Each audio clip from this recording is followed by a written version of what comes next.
নিরামিষ দিনে বানিয়ে ফেলুন কাজু পোস্ত দিয়ে এরকম একটা টক ঝাল মিষ্টি টমেটোর চাটনি। খেতে কিন্তু অসাধারণ হয়। নমস্কার বন্ধুরা, রোমা ড্রিম কিচেনে আপনাদের সবাইকে স্বাগত জানাই। তো বন্ধুরা, আজকে আমি নিয়ে চলে এসেছি টক ঝাল মিষ্টি টমেটোর চাটনি রেসিপি। তো বন্ধুরা, পুরো ভিডিওটা দেখতে থাকুন, আশা করি খুবই ভালো লাগবে। তো রেসিপিটা বানানোর জন্য এখানে আমি 5টি টমেটো নিয়েছি। টমেটোগুলো আমি ধুয়ে পরিষ্কার করে নিয়েছি। এখন আমি ছুরি দিয়ে 2 টুকরো করে কেটে নেব। তো দেখো বন্ধুরা, এখানে আমি সবগুলো টমেটো কেটে নিয়েছি ভালো করে।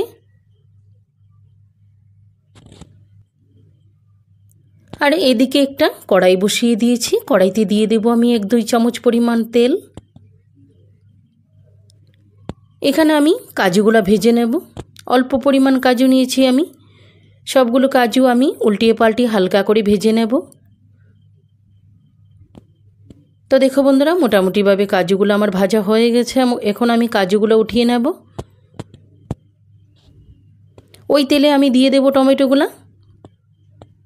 একে একে আমি সবগুলো টমেটো দিয়ে দেব। তো দেখো বন্ধুরা, এখানে আমি টমেটোগুলো দিয়ে দিয়েছি। এখন আমি হালকা পরিমাণ লবণ আমি ছিটিয়ে উপর দিয়ে দেব টমেটোটা সিদ্ধ হওয়ার জন্য। এখন আমি 5 মিনিটের জন্য ঢাকা চাপা দিয়ে সেদ্ধ করে নেব টমেটোটা। তো দেখো বন্ধুরা, এখানে টমেটোটা সুন্দরভাবে সেদ্ধ হয়ে গেছে। এখন আমি উপর থেকে ছিলকাগুলো উঠিয়ে নেব। একে একে আমি সবগুলো ছিলকা উঠিয়ে নিয়েছি। এখন আমি ভালো করে ম্যাশ করে নেব। উল্টিয়ে পাল্টিয়ে নাড়াচাড়া করে ভালো করে ম্যাশ করে নেব। তো দেখো বন্ধুরা, মোটামুটিভাবে আমি টমেটোটা ম্যাশ করে নিয়েছি। এখন আমি এখানে দিয়ে দেব কাজু পোস্তর পেস্টটা ঢেলে দেব।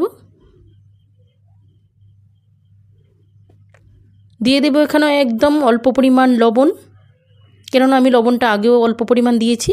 আর এখানে দিয়ে দেব আমি 1 চামচ পরিমাণ হলুদ গুঁড়ো, দিয়ে দেব 2টো এলাচি, আর দিয়ে দেব অল্প পরিমাণ খেজুরটা আমি বীজগুলো বের করে নিয়েছি, পাতলা পাতলা করে কেটে দিয়ে দিয়েছি খেজুরগুলো। আর দিয়ে দেব কাজুগুলো, আর দিয়ে দেব 1 চামচ পরিমাণ চিনি। সব কিছু দিয়ে আমি ভালো করে উল্টিয়ে পাল্টিয়ে নাড়াচাড়া করে দেব। তো দেখো বন্ধুরা, সুন্দরভাবে আমি নাড়াচাড়া করে দিয়েছি। মোটামুটিভাবে গাঢ় গাঢ় হয়ে গেছে। এখন আমি লঙ্কার গুঁড়োটা দিয়ে দেব। 1 চামচ পরিমাণ লঙ্কার গুঁড়ো দিয়েছি আমি। আবারও ভালো করে নাড়াচাড়া করে দেব। তো দেখো বন্ধুরা, এখানে মোটামুটিভাবে আমার চাটনিটা গাঢ় গাঢ় হয়ে গেছে। এখন আমি অল্প পরিমাণ জল অ্যাড করে দেব, দিয়ে আবারও উল্টিয়ে পাল্টিয়ে নাড়াচাড়া করে দেব। মোটামুটিভাবে চাটনিটা কিন্তু হয়ে গেছে। এখন আমি ফোড়নটা দিয়ে দেব। এখানে একটা কড়াই বসিয়ে দিয়েছি। দিয়ে দেব অল্প পরিমাণ তেল, আর 2টো শুকনো লঙ্কা দিয়ে দেব, দিয়ে হালকা করে ভেজে নেব। এখন দিয়ে দেব আমি অল্প পরিমাণ মিষ্টি জিরা, দিয়ে ভালোভাবে আবারও নাড়াচাড়া করে দেব। তো এখন আমি টমেটোর চাটনিটা ঢেলে দেব। তো বন্ধুরা, মোটামুটিভাবে আমার টক ঝাল টমেটো চাটনি কিন্তু হয়ে গেছে। আর একটু সময় করে হালকা করে নাড়াচাড়া করে দেব।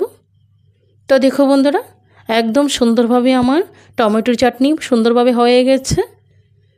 এখন আমি গ্যাসের ফ্লেমটা বন্ধ করে দেব। তো দেখো বন্ধুরা, কত সুন্দরভাবে ঝটফটে হয়ে গেল টক ঝাল টমেটোর চাটনি রেসিপি।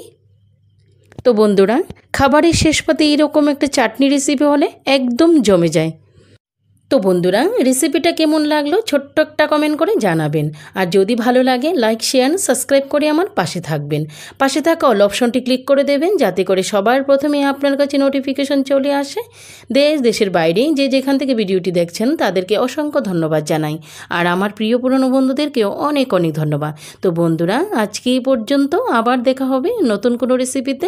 সবাই ভালো থাকেন, সুস্থ থাকেন। সবাইকে অসংখ্য ধন্যবাদ। Bye bye.